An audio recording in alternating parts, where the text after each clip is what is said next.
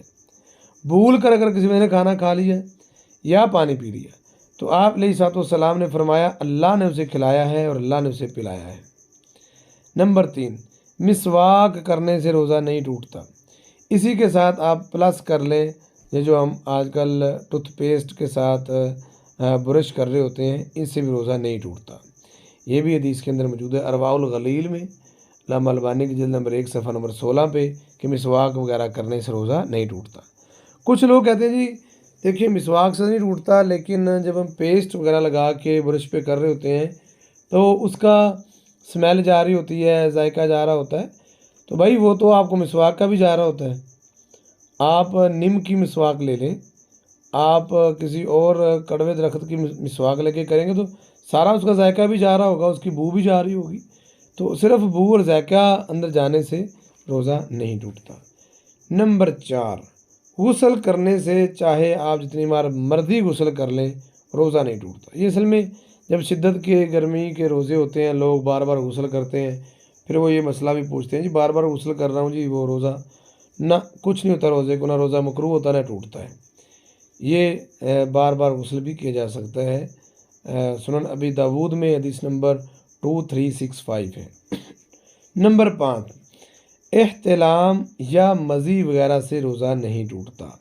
یہ سیدنا حضرت عبداللہ ابن عباس رضی اللہ تعالیٰ عنہما وہ بیان فرماتے ہیں، صحیح بخاری میں تعلیقاً یہ موجود ہے، حدیث نمبر 1938 ہے، کہ اگر کوئی بندہ سویا ہوا ہے تو اسے احتلام ہو گیا ہے، یا کسی کو کوئی قطرے وغیرہ آتے رہتے ہیں، پیشاب کے بعد بھی آتے رہتے ہیں جی، تو مزی وغیرہ سے روزہ نہیں ٹوٹتا، اور احتلام ہو جائے تب بھی روزہ نہیں ٹوٹتا۔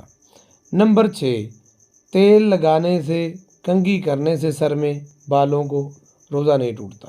بال کٹوا لیں تب بھی روزہ نہیں ٹوٹتا۔ صحیح بخاری میں حدیث نمبر 1930 ہے، اور یہ تیل لگانے اور کنگھی کرنے سے روزہ نہیں ٹوٹتا۔ نمبر 7، سرما استعمال کرنے سے روزہ نہیں ٹوٹتا۔ سرما لگائیں آپ، اس سے روزے کو کوئی فرق نہیں پڑتا۔ جب سرما لگانا جائز ہوا تو آنکھ کے اندر کوئی ایسی چیز کجلا وغیرہ یا ایسی چیزیں میک اپ وغیرہ خواتین کا، اس کے ساتھ روزہ نہیں ٹوٹتا۔ سنن ابی داود میں حدیث نمبر 2379 ہے۔ نمبر 8، ناک اور کان میں ایسی دوائی ڈالنے سے روزہ نہیں ٹوٹتا جو آپ کے گلے تک نہ جاتی ہو۔ مطلب آپ نے کوئی ٹیوب وغیرہ لگانی ہے نا تو لگا لیں، آپ کوئی مرہم وغیرہ لگانی ہے اس کے ساتھ روزہ نہیں ٹوٹتا۔ ہاں اگر کان ناک میں لگائی گئی جو دوائی ہے وہ آپ کے حلق تک جا پہنچتی ہے تو پھر روزہ ٹوٹے گا، ادروائز نہیں ٹوٹے گا۔ نمبر 9، خون کا عطیہ وغیرہ دینے سے روزہ نہیں ٹوٹتا، کیونکہ نبی پاک علیہ الصلوۃ والسلام نے سنگی لگوائی ہے، حجامہ کروایا ہے، جس کے ساتھ انسان کا خون نکلتا ہے، تو خون کے نکلنے سے روزہ نہیں ٹوٹتا۔ اسی طرح سے وہ خون چاہے منہ سے آئے، چاہے آپ کے دانتوں سے آئے، چاہے سر سے جائے، جہاں سے مرضی آئے، اس کے ساتھ روزہ نہیں ٹوٹتا۔ صحیح بخاری میں حدیث نمبر 1938 ہے۔ چوتھا پیریڈ جی ہمارا مسنون دعائیں اور اذکار، اس کے لیے ہے جی آج کا جو ہمارا سبق، اس میں بڑی خوبصورت دعا ہے یہ بھی، کہ اگر آپ کسی کے ہاں کھانا کھانے کے لیے جاتے ہیں، افطاریاں وغیرہ ہوتی ہیں تو کھانا کھانے کے لیے جاتے ہیں، تو ان کو آپ نے کون سی دعا دینی ہے؟ ان کو آپ نے جو دعا دینی ہے جن کے گھر سے آپ نے کھانا کھایا ہے، وہ ہے جی کہ جب آپ کسی کے گھر سے کھانا کھا رہے ہیں تو دعا پڑھیں، اللہم اطعم من اطعمنا واسقی من سقانا۔ یہ دعا آپ نے پڑھنی ہے۔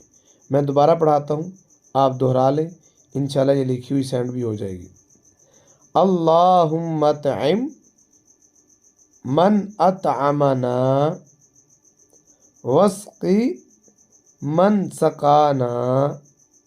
صحیح مسلم میں حدیث نمبر 2055 ہے۔ اس کا مطلب یہ ہے اللہم اطعم من اطعمنا، اللہ جس نے مجھے کھلایا تو اس کو کھانا کھلا، وسقی من سقانا، اللہ جس نے مجھے پلایا تو اس کو پلا۔ دوسری دعا صحیح مسلم میں یہ بھی موجود ہے، اللہم بارک لہم فیما رزقتہم واغفر لہم وارحمہم، یہ دعا ہے جی، اللہم بارک لہم فیما رزقتہم واغفر لہم وارحمہم۔ اس کا ترجمہ کیا ہے؟ اللہم بارک لہم فیما رزقتہم، اے اللہ جو تو نے ان کو رزق دیا ہے اس میں برکت عطا فرما دینا، واغفر لہم، اور اللہ ان کو معاف فرما دینا، وارحمہم، اور اللہ ان کے حال پہ رحم فرمانا، ان کو اپنی رحمت عطا فرما دینا۔ تو یہ تھی جی آج کی ہماری دعا۔ اللہ رب العزت ہمارے مال جان رزق میں برکت فرمائے اور اللہ ہم سب کی مغفرت فرمائے۔ جب بھی کسی کے ہاں کھانا کھانے کے لیے جائیں تو اسے یہ نبوی دعا کا تحفہ ضرور پیش کریں۔ اللہ رب العزت ہمیں سمجھنے کی اور عمل کی توفیق عطا فرمائے۔ آپ کا کوئی سوال ہے تو آپ کر سکتے ہیں۔